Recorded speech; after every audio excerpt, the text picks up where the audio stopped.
Good morning, class. Today we are going to discuss about new chapter of BSc first semester chemistry, that is purification of organic compound. Before going to our topic, let us discuss some few things about chemistry. In our previous classes, we have discussed some introductory part of atomic structure, that was a branch of inorganic chemistry. Today, we are going to discuss another branch of chemistry that is called as organic chemistry. In this part of chemistry, we are going to discuss about some organic compounds. So, organic compounds.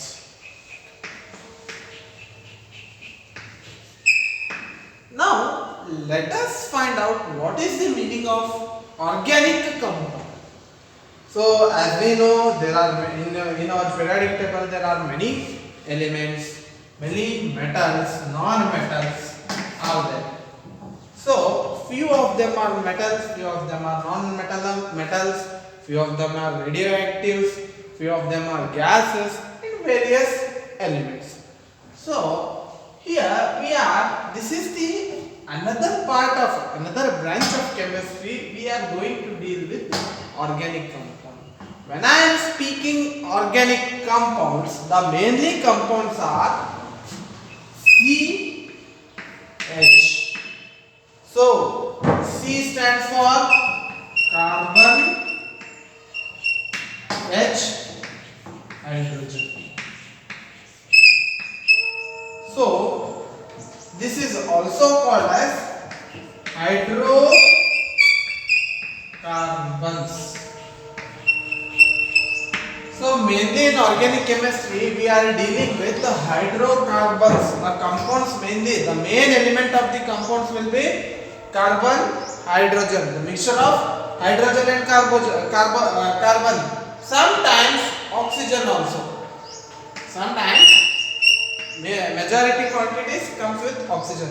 So basically organic chemistry is nothing but a study of hydrocarbons. Whenever they are going to ask you definition, what is organic compounds or organic chemistry? Organic chemistry is a branch of chemistry which is going to deal with hydrocarbons. The study of hydrocarbons is called as organic chemistry. Such as, few examples for organic compounds. So when I am using the word organic, now this organic term has been used very widely nowadays. Organic food, organic material, organic manure, organic. What does it stand for, the organic? So organic compounds are the compounds which we are obtaining from the nature. ಪ್ರಕೃತಿಯಿಂದ ಬಂದಿರುವಂತ ನಾವು ಮಿಶ್ರಣಗಳಿಗೆ ನಾವು ಏನಂತೀವಿ organic ಅಂದ್ರೆ it is already present in nature. ಪ್ರಕೃತಿಯಲ್ಲಿ ಮೊದಲಿಂದನೂ ಇದೆ, ಹೌದಾ? ಈಗ ನೀವು ನಮ್ಮ ದೇಹ it is made up of organic compounds. ಚರ್ಮ ಆಗಿರ್ಬೋದು, ಕೋಶಗಳಾಗಿರ್ಬೋದು, ಎಲುವಾಗಿರ್ಬೋದು, ಮಾಂಸ ಆಗಿರ್ಬೋದು, ಈ ನಮ್ಮ ದೇಹದಲ್ಲಿರುವಂಥ ಕೆಮಿಕಲ್ಸ್ ಆಗಿರ್ಬೋದು, all are these organic compounds. So ಒಂದು ಕಣು ಅಂದ್ರೆ ಸೆಲ್ ದಿಂದ ಏನು ಸ್ಟಾರ್ಟ್ ಆಗ್ತೈತಿ, ಆ cell is made up of also hydrocarbons. ಎಲ್ಲಿ ಇಲ್ಲ, ಎಲ್ಲಾ ಕಡೆ ಇದೆ.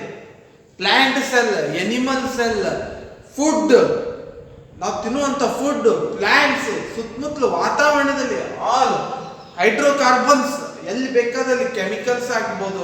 ಈಗ ನೀವು petroleum products it is a hydrocarbon, ಹೌದಾ? ಫುಡ್ ತಗೋರಿ, once again carbohydrates, glucose, all this comes under hydrocarbons. Chemicals ತಗೋರಿ, ಇಥೆನಾಲ್, ಬೆನ್ಸಿನ್, ನ್ಯಾಪ್ಥಲಿನ್ ಡಾಂಬರ್ ಗುಳಿಗೆ ಅನ್ಬೋದು, ಅಥವಾ ಕ್ಯಾಂಫರ್, ಕರ್ಪ್ರಾ, all these are hydrocarbons. The food which we eat, hydrocarbons, carbohydrates, proteins, once again nothing but hydrocarbons. These study of this group organic compounds is a very vast part of chemistry. ನಮ್ಮ pharmaceuticals ನೀವು ತಗೊಳ್ಳುವಂತ medicine ಹಿಡಿದು life saving drugs all comes under these organic compounds. So organic compounds are the true compounds of the nature. So these are the compounds for organic. ನಮ್ carbon ಅನ್ನೋದು ಯಾವಾಗಿಂದೋ ಐತಿ, hydrogen ಅನ್ನೋದು ಯಾವಾಗಿಂದೋ ಐತಿ, oxygen ಅನ್ನೋದು ಯಾವಾಗಿಂದೋ ಐತಿ. ಭೂಮಿ ಸೃಷ್ಟಿ ಆಗುವ ಮುಂಚೆಕ್ಕಿಂತನೂ ನಾವು ಇವು ಎಲಿಮೆಂಟ್ಸ್ ಸ್ಪೇಸ್ ನಲ್ಲಿ ಇದ್ದು. For example birth of a star, ಒಂದು ನಕ್ಷತ್ರ ಹೇಗೆ ಹುಟ್ಟಿತು? It is starts with an hydrogen process. Basic element ಮತ್ತೇನು ಎದರಿಂದ ಚಾಲು ಆಗ್ತೈತಿ? ಬರ್ತ್ of a star starts with hydrogen. Hydrogen molecules collide with each other at a high temperature and high pressure to generate new elements. Hydrogen ದಿಂದ helium ಬಂತು, helium ದಿಂದ it is started to distribute new more elements. Out of these we have got only 114 in our periodic table. There are still very unknown elements present in this universe which we are still not able to recognize. ಕಂಡುಹಿಡಿಯೋಕೆ ಇನ್ನೂ ಆಗಿಲ್ಲ ನಮಗೆ. So ಇನ್ನ ನಾವೇನು ಕಲಿಯೋ process ನಲ್ಲಿ. So organic compounds, so organic compounds ಉದಾಹರಣೆ ಕೊಡ್ರಿ ಅಂದ್ರೆ ಯಾವ್ದು ಕೊಡ್ತೀನಿ ನಾನು?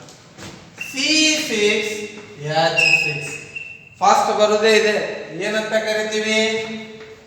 ಬೆನ್ಝೀನ್.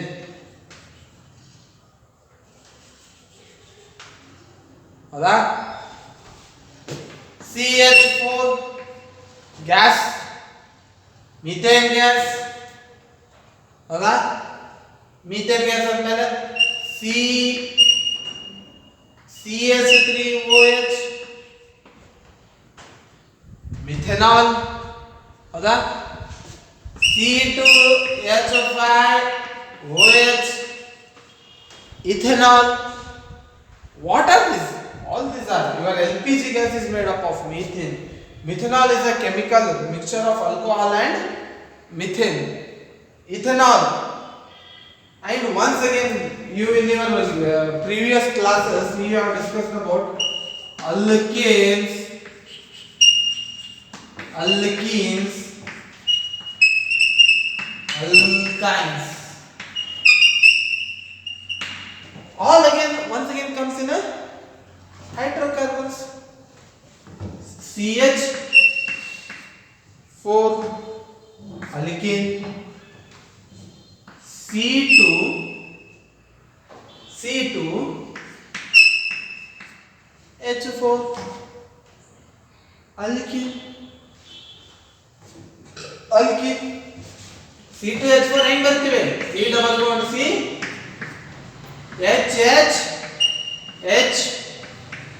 H ನಾಲ್ಕು ಹೈಡ್ರೋಜನ್ ಆಟಮ್ ಮತ್ತು 2 ಕಾರ್ಬನ್ ಆಟಮ್. ಇನ್ನೊಂದು C2H6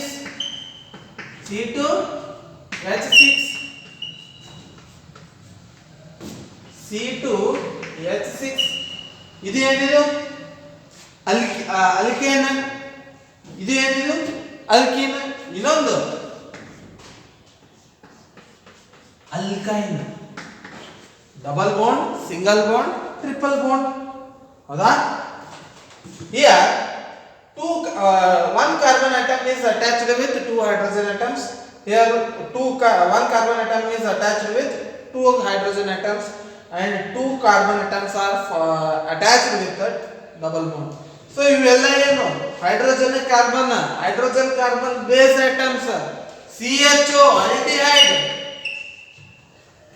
COOH carboxylic group ಕಲ್ತೀವಲ್ಲ. CH3COOH very famous ingredient. ಬಾಂಡೆ ತೊಳೆಯೋರಿಗೆ ಗೊತ್ತಿರ್ತೈತಿ. nothing but acetic acid, also known as vinegar, isn't it? Formic acid, antibiotic 10th 8th 9th 10th ಎಷ್ಟು ಕಲ್ತಿಲ್ಲ ನೀವು. So these R unsaturated hydrocarbons. Benzene ಈಗ ಏನು ಬರ್ತಾವ ಅಂದ್ರೆ ring ಬರ್ತಾವ. So double bond in a cyclic structure. benzene group attached with alcohol, phenols, nitro groups, chlorobenzene, bromobenzene, ಇವೆಲ್ಲ ಕಲ್ತಿದ್ದೆ ಅದ. So here organic chemistry is a branch of chemistry dealing with carbon and hydrogen based compounds. ಯಾವ carbon ಮತ್ತು hydrogen based compounds ಬಗ್ಗೆ ಕಲಿಯೋದಕ್ಕೆ ನಾವು ಏನಂತ ಕರಿತೀವಿ? Organic chemistry ಅಂತ ಕರಿತೀವಿ. Once again, organic chemistry is differentiated in saturated compounds, unsaturated compounds ಕಲಿ ಬರ್ತಾವ, ಹೌದಾ ಇಲ್ಲ? ನೀವು alkanes, alkynes, aromatic, aliphatic, qualitative quantitative analysis ಒಳಗೆ ಇದು ಮಾಡ್ತೀವಲ್ಲ ನಾವು, ಹೌದಾ?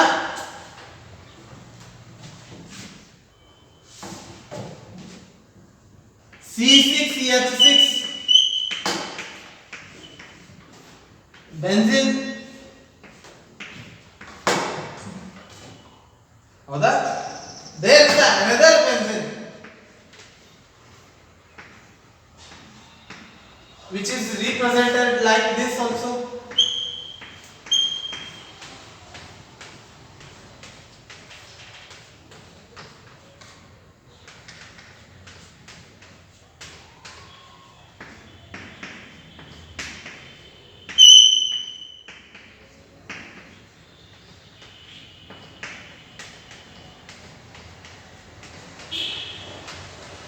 So the only difference is this we call as a benzene. This is called as cyclohexane. Both structure are similar to you, but only difference that here 3 double bonds are present. Here there is no double bond between the molecules. So bonds ಯಾವಾಗ existence ಆಗ್ತೈತಿ, there is a difference. Once again aliphatic, aromatic compounds, ಹೌದಾ? Ethers ಇವೆಲ್ಲ group ಬರ್ಲಿಕ್ಕೆ ಚೆನ್ನಾಗಿ ಬಿಡ್ತೈತಿ. Functional groups OH the ಎರಡು form ಅದ, ಒಂದು alcohol, ಇನ್ನೊಂದು ಹೈಡ್ರಾಕ್ಸೈಡ್, ಹೌದೋ ಇಲ್ಲೋ? OH group is also known as alcohol as well as hydroxide. NaOH ಅನ್ನೋದೇ ಬೇರೆ. NaOH ಅಂದ್ರೆ ಸೋಡಿಯಂ ಹೈಡ್ರಾಕ್ಸೈಡ್. ಅಲ್ಲಿಂದಲೇ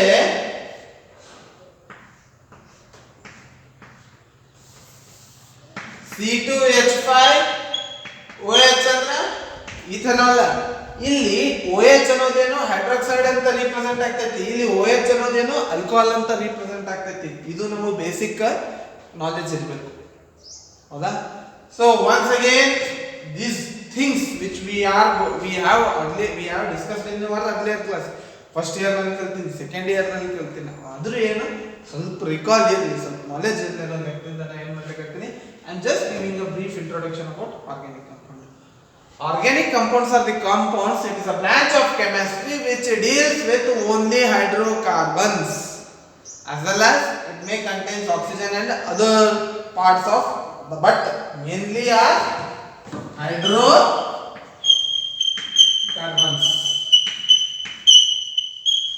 What is organic chemistry? Organic chemistry is a branch of chemistry which is going to deal with hydrocarbons. It is only going to deal with hydrocarbons. So the first lesson of this chapter is purification of organic compounds. Purification ಅಂದ್ರೆ nothing but ಸ್ವಚ್ಛ ಮಾಡೋದು. ಸ್ವಚ್ಛ ಮಾಡೋದಂದ್ರೆ ಏನು? So process ಏನು? For example ನಾವು normally ಮಾತಾಡೋಟಾಗ್ತದೆ purification. So basically compounds ಏನಾಗಿರ್ತದೆ ಅಂದ್ರೆ ಒಂದಕ್ಕೊಂದು ಮಿಕ್ಸ್ಡ್ ಆಗಿರುತ್ತೆ, ಹೌದಾ? Organic compounds are the bulkier groups. Hydrocarbon compounds are bulkier groups attached with separation ಮಾಡೋದು ಒಂದೇ ಫಾರ್ಮ್ ಒಳಗೆ ಬರಲ್ಲ, ಮಿಕ್ಸ್ಚರ್ ಇರ್ತೈತಿ, ಮಿಕ್ಸ್ ಆಗಿರ್ತೈತಿ. ಫಾರ್ ಎಕ್ಸಾಂಪಲ್ ಇಥನಾಲ್ ತಗೋರಿ, ಇಥನಾಲ್ ಒಳಗ OH group is attached to alkane group, ಹೌದಾ? ಕಾರ್ಬಾಕ್ಸಿಲಿಕ್ ಆಸಿಡ್ಸ್ ತಗೋರಿ, CH3 COOH, COOH is attached to CH3 carboxylic group. So ಇದೇ ತರ ಏನಾಗ್ತದೆ, there are some organic compounds which should be purified to get a pure organic compounds. So for purification is nothing but removing the impurities.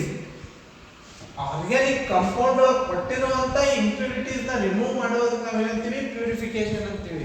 Purification is removing unwanted, ನಮಗೆ ಬ್ಯಾಡಾಗಿರುವಂತ ವಸ್ತುಗಳನ್ನ ತೆಗೆಯೋದಕ್ಕೆ ನಾವೇನಂತ ಕರಿತೀವಿ, purification ಅಂತ ಕರಿತೀವಿ.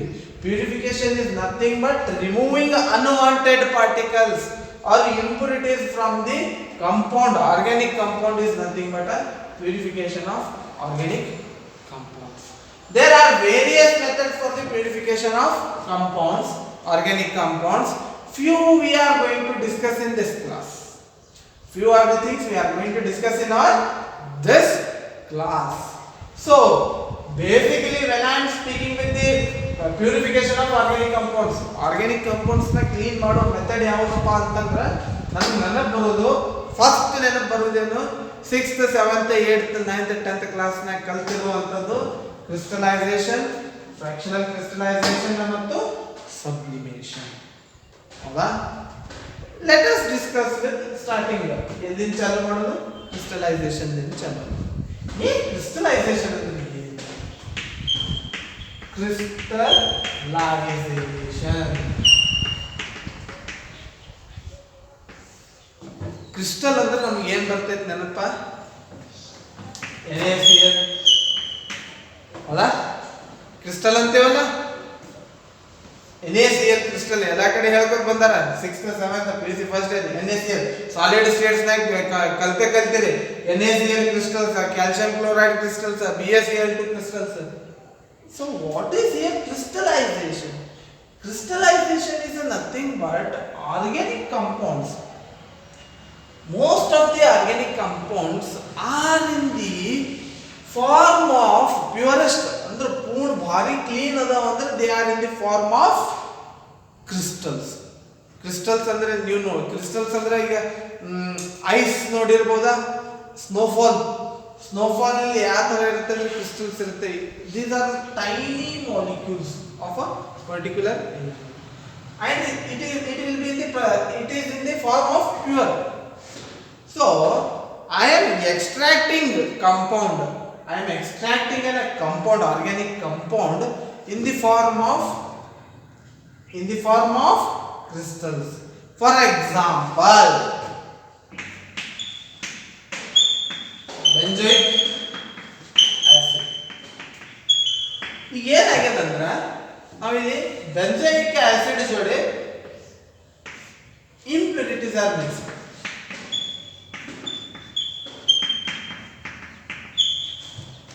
Impurities may be anything, CH4 ಆಗಿರಬಹುದು, C2 H6 ಆಗಿರಬಹುದು, ಹೌದಾ? These impurities are mixed with benzoic acid. I want pure benzoic acid. ಹೌದಾ? pure benzoic acid ಜೊತೆ ಇವು ಮಿಕ್ಸ್ ಆಗ್ಯಾವ. So pure benzoic acid is in the form of solid. ಹೌದಾ? So what will I do? So benzoic acid, I will dissolve benzoic acid compound mixture ಇದೇನು impurities ಜೊತೆ mixture ಇರುತ್ತಲ್ಲ, ನಮಗೆ ಬೇಕಾಗಿರುವಂತ solvent ನಲ್ಲಿ ಏನ್ ಮಾಡ್ತೀನಿ ಅಂದ್ರೆ ಕರಗಿಸಿ ಏನ್ ಮಾಡ್ತೀನಿ, ಲಿಕ್ವಿಡ್ ಒಳಗೆ ಕನ್ವರ್ಟ್ ಮಾಡ್ತೀನಿ. So crystallization is the process converting a impure compound, impure organic compound ನ ನಮಗೆ ಬೇಕಾಗಿರುವಂತಹ ಸಾಲ್ವೆಂಟ್ ನಲ್ಲಿ ಕರಗಿಸಿದಾಗ ಏನಾಗ್ತದೆ, ಎಲ್ಲಾ ಕರಗ್ತೈತಿ. ಬೆಂಜೋಯಿಕ್ ಆಸಿಡ್ ಕರಗ್ತದೆ, ಇಂಪ್ಯೂರಿಟೀಸ್ ಕರಗ್ತದೆ. ಸೊ ಕರಗಿಸ್ಕಿಸಿಂದ ಏನು ಮಾಡ್ತೀನಿ ಅಂದ್ರೆ ಹೀಟ್ ಮಾಡಿ ಅಟ್ ಸರ್ಟೆನ್ ಟೆಂಪ್ರೇಚರ್ ಹೀಟ್ ಮಾಡಿ ಏನು ಮಾಡ್ತೀನಿ ಫಿಲ್ಟರ್ ಮಾಡಿ. ಫಿಲ್ಟರ್ ಮಾಡಿದಾಗ ಫಿಲ್ಟರ್ ಒಳಗೆ ಏನಾಗುತ್ತಪ್ಪ ಅಂದ್ರೆ ಸಾಲ್ವೆಂಟ್ ಏನಾಗ್ತೈತಿ ರಿಮೂವಲ್ ಹಾಕೋದು ಬರ್ತೈತಿ. So there is a certain process. Crystallization is a converting impure solid mixtures or separating elements or compounds in the purest form, that is crystals, without any impurities through several processes. So crystallization ಮಾಡಬೇಕಂದ್ರೆ ನಮಗೆ ಏನದವ ಇವು process ಅದಾವ. So first process is selection of solvent. ಕೊಟ್ಟಿರುವಂತಹ compound ಕೊಟ್ಟಿರುವಂತಹ compound will dissolve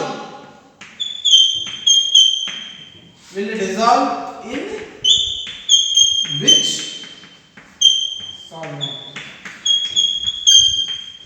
When I am speaking organic compounds are mainly dissolves in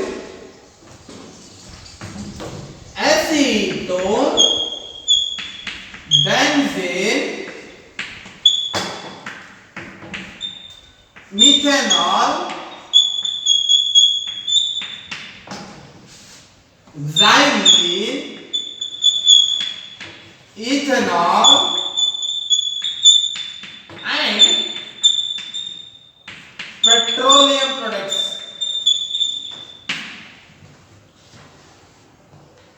So ನಾನು crystallisation ಮಾಡ್ಬೇಕಂದ್ರ ಕೊಟ್ಟಿರುವಂತ compound ಎದ್ರೊಳಗೆ dissolve ಆಗ್ತದೆ. ಇಲ್ಲಿ ನಾ ಏನು ಬರ್ತೀನಲ್ಲ solvent is nothing but a substance solute is going to dissolve in that particular acetone, C6H6, benzene, methanol, xylene, ethanol, petroleum products ಅಂದ್ರೆ there are various number of kerosene ಆಗಿರಬಹುದು ಅಥವಾ various number of other petroleum hydrocarbon compounds ಆಗಿರಬಹುದು. So ಇಲ್ಲಿ ನಾ ಎಂತ solvent ಇಂದ select ಮಾಡ್ಬೇಕಂದ್ರ ವೋಲ್ಟೈಲ್.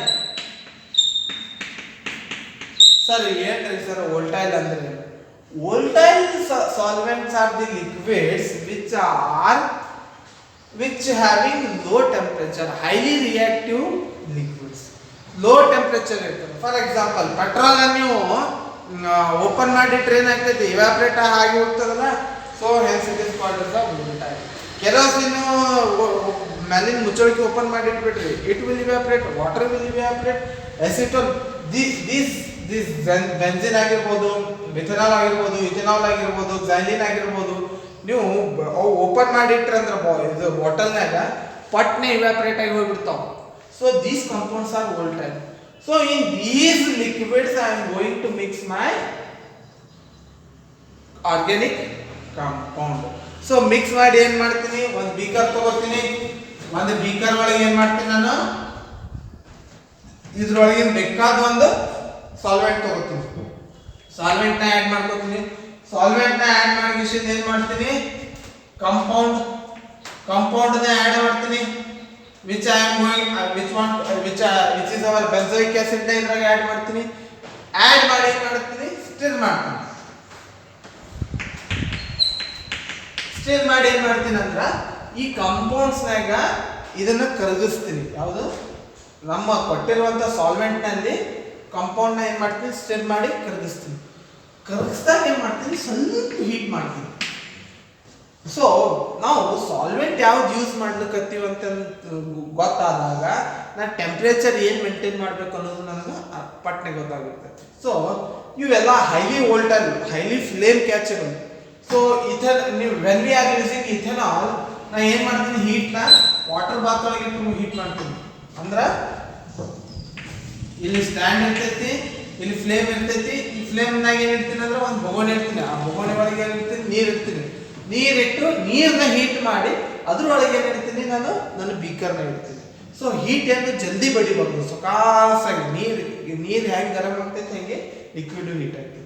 Heat ಆದ್ಮೇಲೆ ಏನು ಮಾಡ್ತೀನಿ, ಲಿಕ್ವಿಡ್ನ ಸ್ವಲ್ಪ ಹೀಟ್ ಮಾಡಿ ಏನು ಮಾಡ್ತೀನಿ, ಫಿಲ್ಟರ್ ಮಾಡ್ತೀನಿ. ಸೊ ಇಲ್ಲಿ ಫಿಲ್ಟರ್ ಎದಕ್ಕೆ ಮಾಡ್ತೀನಿ ಅಂದ್ರೆ ಹೀಟ್ ಮಾಡಿದಾಗ heat what does it happens, it initiates the reaction. It initiates the reaction which form as a solid compound.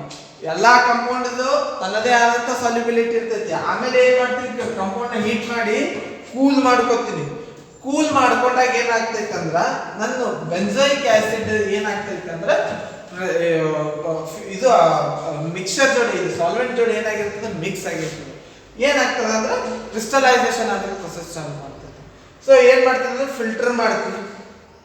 Filter paper ಹಾಕಿ ಒಂದು ಕೊರಿಕಲ್ ಫ್ಲಾಸ್ ತೊಗೊಂಡು ಅದರೊಳಗೆ ಫಿಲ್ಟರ್ ಪೇಪರ್ ಹಾಕಿ ಇದು ಸೊಲ್ಯೂಷನ್ ಹಾಕ್ತೀನಿ. ಸೊಲ್ಯೂಷನ್ ಹಾಕಿದಾಗ ಏನಾಗ್ತೈತಿ, ಟೈಮ್ ಕಳೆದಂಗೆ ಏನಾಗ್ತೈತಿ, ಫಿಲ್ಟರ್ ಆದ್ಮೇಲೆ ಅಲ್ಲಿ ಏನು ರೆಸಿಡ್ಯೂ ಉಳಿತೈತಿ, ತಳಗೆ ಏನು ಬರ್ತೈತಿ, ನಂದು ಕಂಪೌಂಡ್ ಬಂದಿರ್ತೈತಿ. ಯಾವುದು, ಬೆಂಜೋಯಿಕ್ ಆಸಿಡ್. ಅದರ್ ಇಂಪ್ಯೂರಿಟೀಸ್ ಏನಾಗ್ತಾವ ಅಲ್ಲೇ ಫಿಲ್ಟರ್ ಪೇಪರ್ನಾಗ ಕುಂದಿರ್ತೈತಿ. ಪ್ಯೂರ್ ಬೆಂಜೋಯಿಕ್ ಆಸಿಡ್ ಏನಾಗ್ತೈತಿ, ತಳಗ ಇದ್ರ ಫಾರ್ಮ್ ಒಳಗೆ ಬರ್ತೈತಿ. ಬೆಂಜೋಯಿಕ್ ಆಸಿಡ್ ಮತ್ತು ಏನಿರ್ತದೆ, ಸಾಲ್ವೆಂಟ್ ನ ಏನ್ ಮಾಡ್ತೀನಿ, ಒಂದು 24 ಗಂಟೆ ಬೀಕರ್ನ ನಾನು ಅಲ್ಲೇ ಬಿಡ್ತೀನಿ. ಸಾಲ್ವೆಂಟ್ ಮೆಲ್ಟಿಂಗ್ ಪಾಯಿಂಟ್ ಅಂದ್ರೆ ಇವ್ಯಾಪರೇಷನ್ ನಾರ್ಮಲ್ ರೂಮ್ ಟೆಂಪರೇಚರ್ನಾಗೆ ಇವ್ಯಾಪರೇಟ್ ಆಗ್ತದೆ. ಹೌದಾ, ನಾವು ತಗೊಂಡಿರುವಂತ ಇಥೆನಾಲ್ ನೀವು ಒಂದು ತಾಸು ಬಿಟ್ರೆ ಅಂದ್ರೆ ನೀವು ಒಂದು ಬೀಕರ್ ಒಳಗೆ ಇಥೆನಾಲ್ ಹಾಕಿಡ್ರಿ, ಒಂದು ತಾಸು ತಿರುಗಾಡಿ ಬಂದ್ರೆ ಅಂದ್ರೆ ನೀವು ಹಾಕಿರೋ ಇಥೆನಾಲ್ ಎಲ್ಲೋ ಹೋಗಿರ್ತೈತಿ. ಯಾಕೆ, ಇವ್ಯಾಪರೇಟ್ ಆಗಿ ಹೋಗ್ಬಿಟ್ಟಿರ್ತೈತಿ. ಅದೇ ತರ ಈ ಬೆಂಜೋಯಿಕ್ ಆಸಿಡ್ ಸಾಲ್ವೆಂಟ್ ಏನ್ ಇರ್ತದಲ್ಲ, ಸಾಲ್ವೆಂಟ್ ಅಷ್ಟೇ ಹೋಗ್ಬಿಡ್ತೈತಿ. ಉಳಿದಿರುವಂತ ಬೆಂಜೋಯಿಕ್ ಆಸಿಡ್ ಇವ್ಯಾಪರೇಟ್ ಆಗಂಗಿಲ್ಲ. ಅದೇನಾಗ್ತದ, ತೆಳಗ ಕ್ರಿಸ್ಟಲ್ ಫಾರ್ಮ್ ನಲ್ಲಿ ಏನಾಗ್ತೈತಿ, ಕುಂದಿರ್ತೈತಿ. ಬಂದಿರುವಂತ ಕ್ರಿಸ್ಟಲ್ ನಾನು ಏನ್ ಮಾಡ್ತೀನಿ, ವಾಶ್ ಮಾಡಿ ಇಂಪ್ಯೂರಿಟೀಸ್ ನ ರಿಮೂವ್ ಮಾಡ್ತೀನಿ. ಸೊ ಇದ್ರ ರಿಲೇಟೆಡ್ ನಿಮಗೆ ಒಂದು ವಿಡಿಯೋನು ಕಳಿಸಿದ್ದೀನಿ ಆಲ್ರೆಡಿ. ಕ್ರಿಸ್ಟಲೈಸೇಷನ್ ಹೆಂಗ್ ಆಗ್ತದೆ ಅನ್ನೋದು ವಿಡಿಯೋನು ಕಳಿಸ್ತೀನಿ. ಅದ್ರ ಪ್ರೊಸೆಸ್ ಒಳಗೆ ಎಕ್ಸ್ಪ್ಲೇನ್ ಮಾಡ್ಯಾರ. ಆದ್ರೂ ನಿಮ್ಗೆ ಹೆಚ್ಚಿನ ಮಾಹಿತಿ ಸಂಬಂಧ ಏನ್ ಮಾಡ್ಲಿಕ್ಕೆ, I am going to take a class over here. So this is the process of separation of getting a pure compound by the process of crystallization. ನಿಮ್ಗೆ ಒಂದು ರಫ್ ಐಡಿಯಾನು ಬಂದಿರ್ತದ ವಿಡಿಯೋ ನೋಡಿದ್ಮೇಲೆ. ಹೌದಾ, ಕ್ರಿಸ್ಟಲೈಸೇಷನ್ ಹೆಂಗ್ ಆಗ್ತೈತಿ, ಕ್ರಿಸ್ಟಲ್ಸ್ ಫಾರ್ಮ್ ಹೆಂಗ್ ಆಗ್ತೈತಿ ಅನ್ನೋದು ನಿಮ್ಗೆ ಏನಾಗಿರ್ತೈತಿ, ಐಡಿಯಾ ಬಂದಿರ್ತೈತಿ. So these are the process which are involved in the process of crystallization. Selection of solvents, preparation of solvents, filtration, crystallization, separation of crystals. Sometimes in this process I am going to add animal charcoal. Animal charcoal ಅನ್ನೋದನ್ನು ಹಾಕ್ತೀನಿ. ಎದಕ್ಕಪ್ಪ ಅಂದ್ರೆ what does it do? Animal charcoal absorbs the impurities. ಒಂದು ಕಲುಷಿತ ನೀರಿನ glass ಒಳಗ ನೀವು animal charcoal ಬಿಟ್ರಂದ್ರೆ animal charcoal ಏನ್ ಮಾಡ್ತದ ಅಂದ್ರೆ ಆ ನೀರಿನೊಳಗೆ ಇರುವಂತ ಎಲ್ಲಾ ಇಂಪ್ಯೂರಿಟೀಸ್ ನ ಏನ್ ಮಾಡ್ಕೋತೈತಿ, ಅಬ್ಸಾರ್ಬ್ ಮಾಡ್ಕೋತೈತಿ. So sometimes we are going to ಈ ಸಾಲ್ವೆಂಟ್ ನಲ್ಲಿ ಏನ್ ಮಾಡ್ತೀನಿ, ನಾನು ಎನಿಮಲ್ ಚಾರ್ಕೋಲ್ ನು ಆಡ್ ಮಾಡ್ತೀನಿ to remove the unwanted impurities. This is all about the process of crystallization. In next class we are going to discuss about fractional crystallization and sublimation. Notes has been already uploaded in your WhatsApp group. Please go through your notes while teaching the class. Class ಹೇಳೋ ಟೈಮ್ನಾಗ ನೀವು notes open ಮಾಡ್ಕೊಂಡು ಇಟ್ಕೊಂಡಿರಂದ್ರೆ ನಿಮ್ಗೆ understand ಏನಾಗ್ತೈತಿ, easily ಆಗ್ತೈತಿ. Plus ನಾನು ಏನು ಮಾಡ್ತೀನಿ, ಇಮ್ಯಾಜಿನರಿ ಕಾನ್ಸೆಪ್ಟ್ದು ಈ ಕ್ರಿಸ್ಟಲೈಸೇಷನ್ ಆಗಿರ್ಬೋದು ಅಥವಾ ಫ್ರಾಕ್ಷನಲ್ ಕ್ರಿಸ್ಟಲೈಸೇಷನ್ ಆಗಿರ್ಬೋದು, ಸಬ್ಲಿಮೇಷನ್ ಆಗಿರ್ಬೋದು, ಇವಕ್ಕದ್ದು ವಿಡಿಯೋಸ್ನು ನಾನು ಸೆಂಡ್ ಮಾಡ್ತಿರ್ತೀನಿ. ಸೊ ಎರಡು ಕಂಪ್ಯಾರಿಟಿವ್ ಆಗಿ ನೋಡ್ಕೊತ ನಿಮ್ಮ ನೋಟ್ಸ್ನು ಮಾಡ್ಕೋರಿ, ಪ್ಲಸ್ ಕಾನ್ಸೆಪ್ಟ್ನು ಕ್ಲಿಯರ್ ಮಾಡ್ಕೋರಿ. ಏನೇ ಡೌಟ್ ಇದ್ರು ವಾಟ್ಸಪ್ ಗ್ರೂಪ್ನಲ್ಲಿ ಮೆಸೇಜ್ ಹಾಕಿ. Thank you.